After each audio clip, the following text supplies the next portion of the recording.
Hi, this is Diora Baird Bailey from Texas Chainsaw Massacre: The Beginning, and you're listening to the Don't Go Out There Horror Podcast.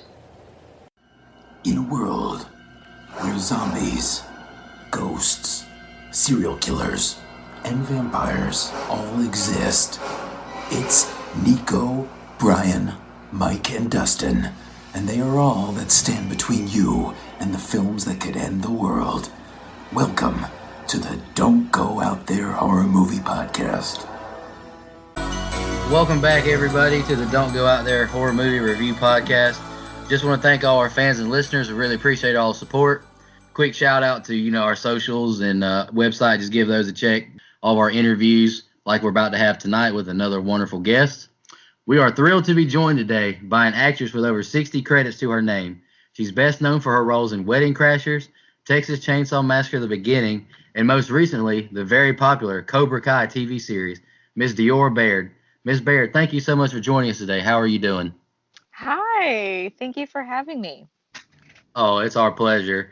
With all of our interviews, Miss Baird, we just like to start them off by just asking, what kind of got you into acting?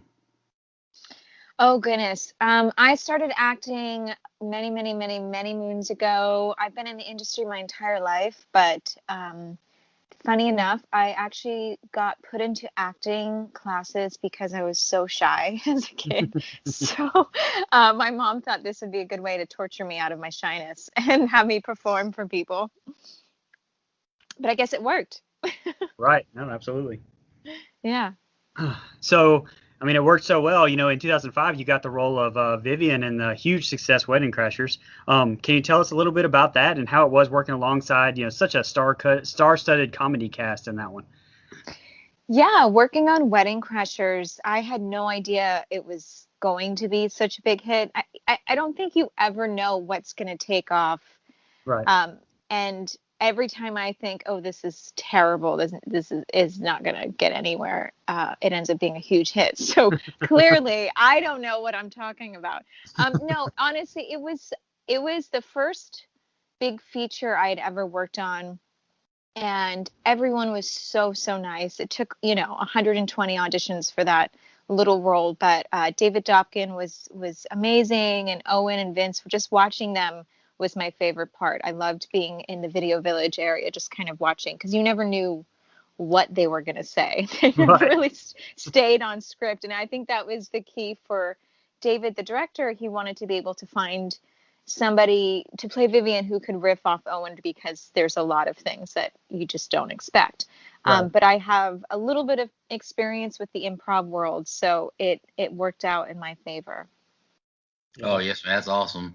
I'm just going to transition us to the horror movie realm real quick because we're a horror podcast. We have to bring up Texas Chainsaw Massacre: The Beginning. You played Bailey. Can you tell us how you got that role and how the audition process went? Yeah, that was an interesting one for Texas Chainsaw. I auditioned a handful of times, um, and they just kind of narrow down their selection, after each round. And I actually never had to scream for any of the auditions, which I always find interesting because so many people in the horror genre have labeled me a scream queen, and I'm like, am I? I guess. I mean, I do scream a lot in a lot of things, especially Texas. Um, but I always think, what if I had the most awful scream, like one that wasn't worthy of being a scream queen, and they would have probably had to ADR all that. But Right. um, I guess after the final round, I was told, oh, you're one of the options to play Bailey. And then I had a general meeting with Michael Bay, actually, and I think he just wanted to suss me out because I was the new kid on the block, so to speak. And he just wanted to know, I guess, I don't know. It's interesting. I think because he was the boss paying for everything, he wanted to meet me. Oh, yeah. And he kind of just observed, and I felt like it was almost like a mild interrogation, but no audition. It was just an interview. And his surprise was always, oh, you're funny. Huh. And then, but I actually, I know there's been mixed reviews about Michael Bay. I personally have nothing but a positive experience with him. He even directed a few of the days we filmed Texas Chainsaw. Oh, He was okay. very much a part of the making of the film, and I thought he was great. Yeah, and I mean, the beginning is considered the best entry in the franchise by honestly a lot of fans. Is it? I mean, I had oh no yeah, idea. I do. What do you think the reason for that for this movie still, how it still continues to resonate with these people after all of these years? Oh gosh, that's a good question. It's funny. I didn't know that it was considered that. I feel honored to be a part of this franchise that has lasted for so long. I think that's the key. The horror genre, as you guys know, because this is, your podcast, you probably know more than I, is a very loyal fan base. Yes. And it's very loyal, but it can also be very critical because so many of these cult classic films that were done years and years ago are considered these tiny treasures that people can watch over and over and over again. And kind of idolized. And I think the original Texas Chainsaw is one of those films from the genre. So anytime you remake something, you're putting yourself up to subject for criticism and whatnot. Luckily, it seems like I can't explain why this film has kind of lasted for a while. So I don't know. You probably would know more as to why that is. I have no idea. Well, it definitely has a very loyal fan base, as we found out pretty recently. We talked about that movie pretty in depth, and there was a big a big following for it. Let's just say that. So Oh, well, so that's great. it's great. Yes. Oh, and I'm a part of it. I think the movie that you're in and the 2003 remake as a timeline is the best by far. No offense to the original. It's just Yeah. I think it's shot well. I think the acting is phenomenal. The kills are great. I personally love the two movies, and I love the beginning. I love that movie. And I wanted to ask you about your death scene in that movie. It's a very emotionally powerful scene. Can you just tell us anything you remember about shooting? And I thought whenever you were bound under the table with Mhm. Ludamate just singing to you, so creepy and terrifying. It really was. To be honest, it still kind of gives me the willies. It's so funny because I can't watch scary movies. I Oh, am so viscerally affected by. I love the thriller genre. Like I can watch The Shining and that kind of Red thing, rum. which is terrifying. But the blood and the gore, I just oof, I a lot of Texas Chainsaw was not me acting. Honestly, I was that sounds terrible, but um we shot on, it wasn't a sound stage. We never ever shot on a stage. We were always shooting on location in Texas in that house oh that wow. was the original house and the house that they filmed the remake with Jessica Biel. So and there was all of this history and this apparently a rumor that the house was haunted. So of course I completely believed it. Um, and there were many a times where my character is tied up in places, and that's not. I wasn't. There was no fake. I was legitimately tied up, and a few times they would walk off and kind of forget about me, and Oh wow. and yeah, it was. I mean, not intentionally, but you get caught up setting up other shots, and I couldn't get out of especially that under the table scene. Um, it was really, I think, because we shot on such a real set. I mean, they did such a good job with the set design, the costume, all of that, that it really wasn't that hard to pretend to be scared, especially when you have someone like Andrew Bernarski who played Leatherface in, Yes. I think, two of the films. He is very method and very intimidating, and I don't think he ever took his mask off on set. Oh Like he wow. stayed in character in between. So it's not like we were, like with other actors, you're like hanging out at Crafty, eating M&Ms, whatever. Right. Not with like he kind of stayed off to his own world to, I guess, stay in that character. So when I ran from him a few times, I was like really running from him. I did not want him to catch up. Do you remember anything about your death scene actually, or at the table? Yeah, that was the first time I ever worked with squibs, which is the device that they use to create fake blood. Hmm. I've now since worked with them quite a bit, but that was my first experience with how sticky it's glucose basically, it's sugar. So it's very sticky, it's very cold, and they built this prosthetic neck, which the prep for this film was really, really interesting because I had to get my teeth molded, my neck molded, my face molded. By that point at my death scene at the table, I obviously I'm wearing a wig, I'm wearing the mouthpiece, I've been tortured. Um, that day, I vividly remember my mom had come up to Texas from Miami to visit me.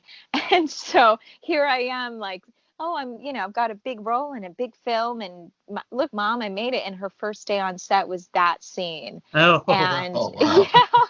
and so she's watching in Video Village. And then we shoot the first take. And that they built the neck prosthetic to open up as I put my head back. Right. And so I timed it out where we tried to. It took quite a few takes that because I obviously couldn't feel it, then I would not be here. I'd be dead. So I would have to time it out to when he would start slicing the prosthetic to open up my neck so that the blood would start oozing out.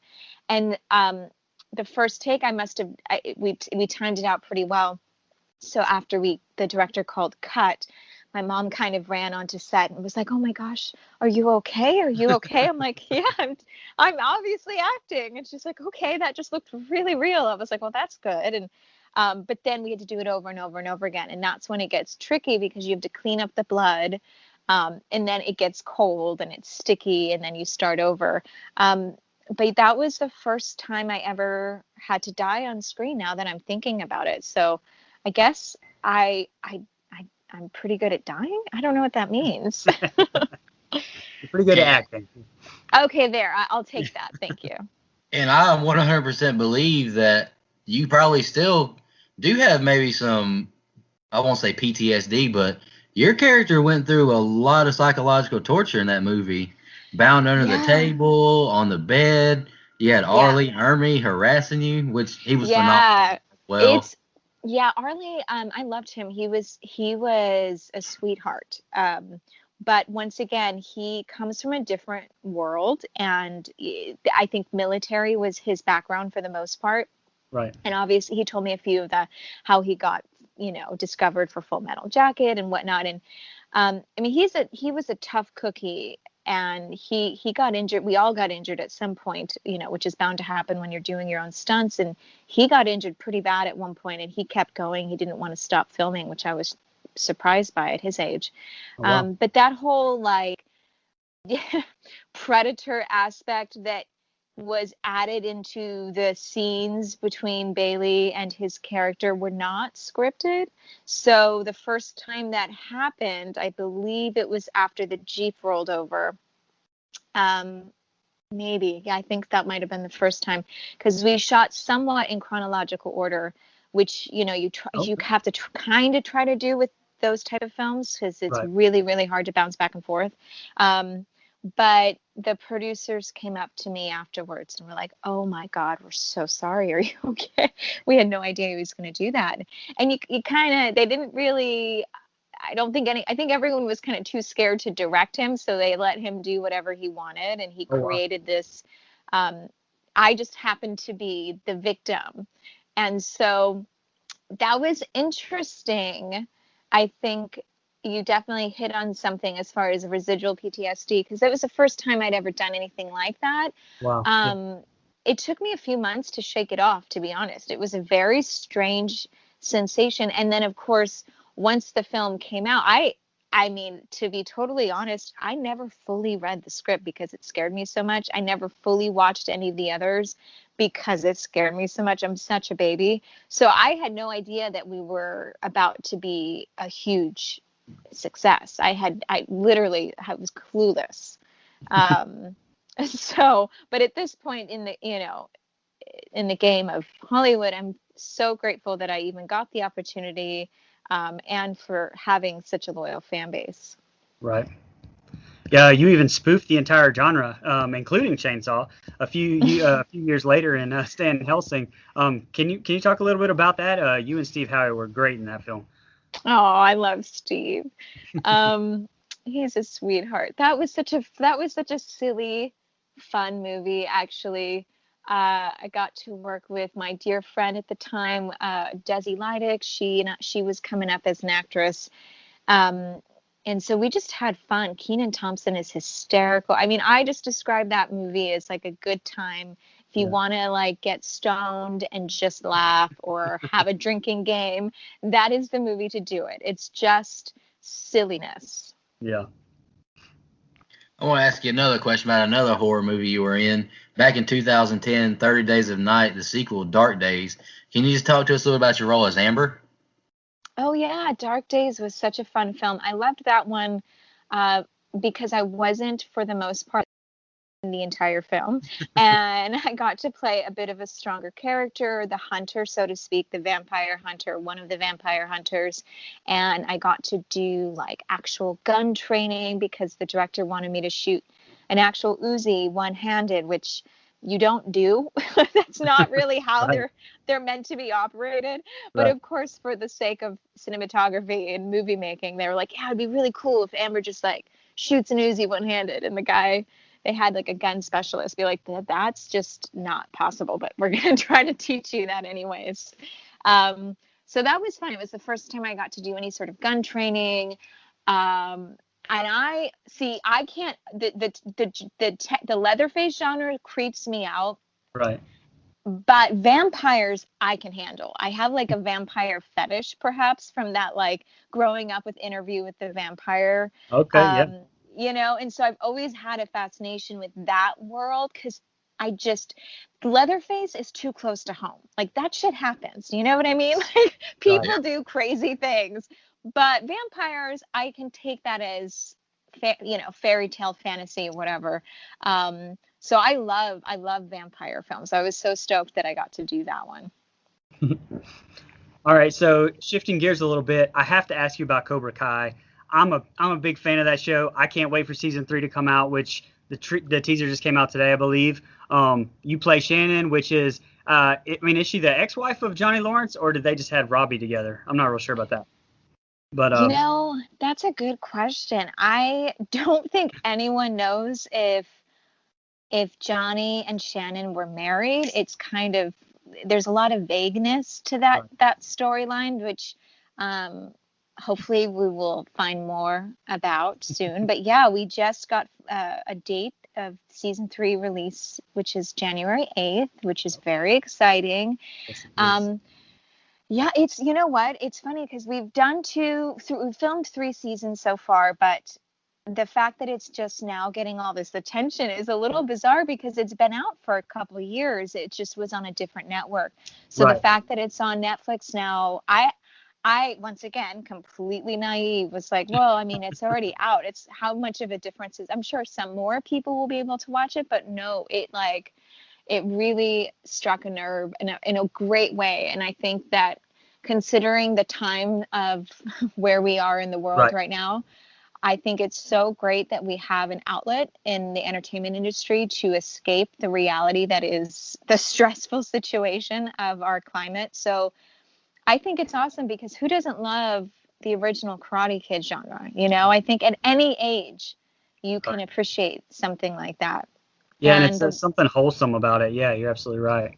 Yeah, it is very wholesome. It's so funny because I've done after we filmed, or we were in the middle of filming the first season. I went and did an autograph convention, which I've done time to time. Which I don't know how that they're going to exist, post Right. pandemic. We'll see. But not Johnny, Billy William Zabka, his booth just happened to be next to mine, and this was before the first season even came out. It wasn't even announced. It was all very top secret, and um, I saw his fan base coming up to him, just the original, and it was all kids and families, and I was like, wow, that's so cool. And then my fan, my like the like contrast, I was like, I want some kids. And then eventually he started telling people like, guess what?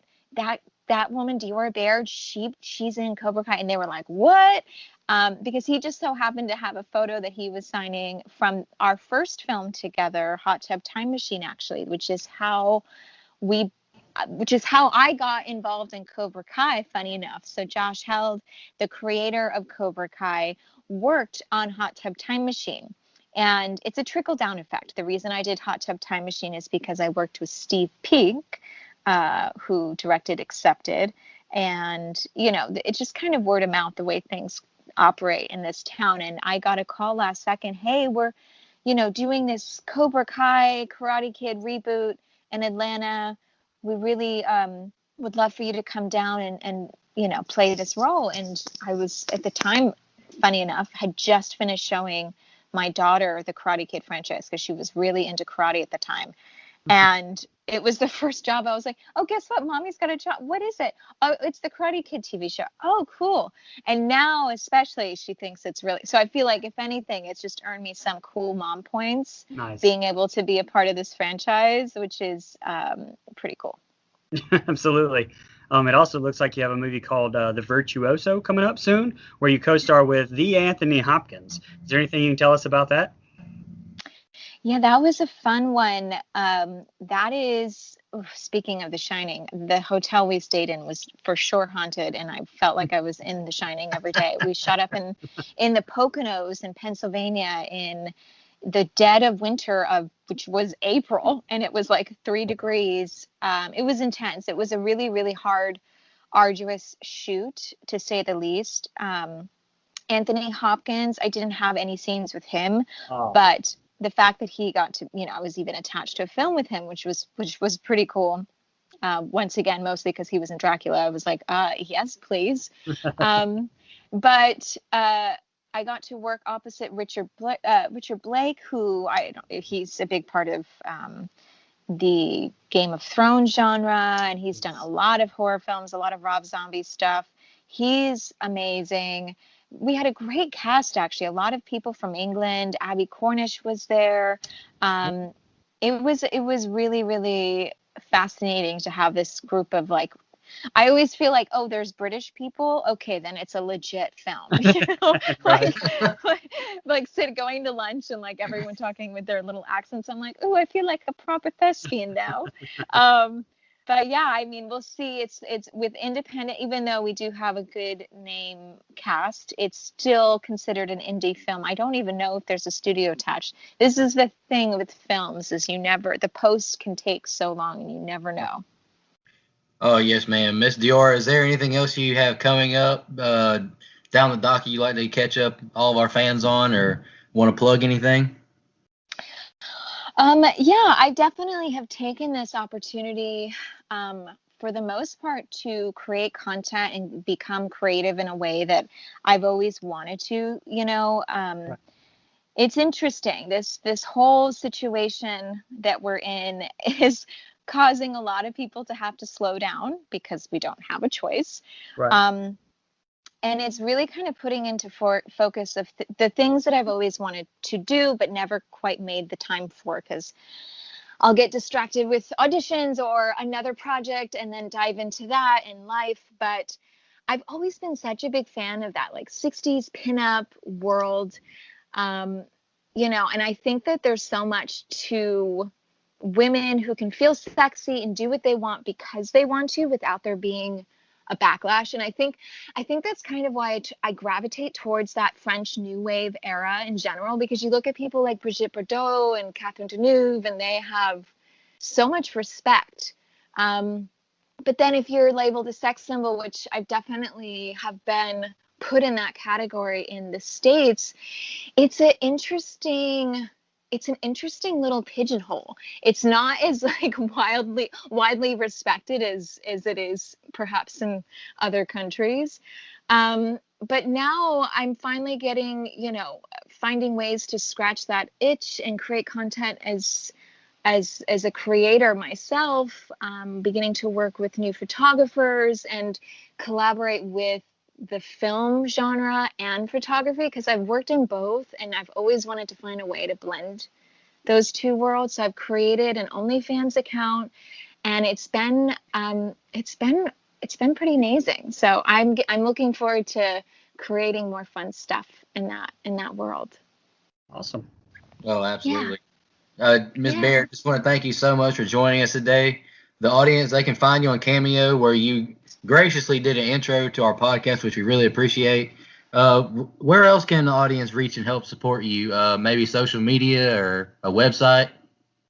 Yeah, they can definitely check me out on Instagram, Twitter. I don't tweet as much, but I'm definitely on there. You are not missing anything on Twitter. That place is a cesspool. I know. I think I stay with Instagram because it's photos and it's easier to navigate. But Right. honestly, for the most part right now, I try to stay away from all social media and focus on just creating content and putting that out there.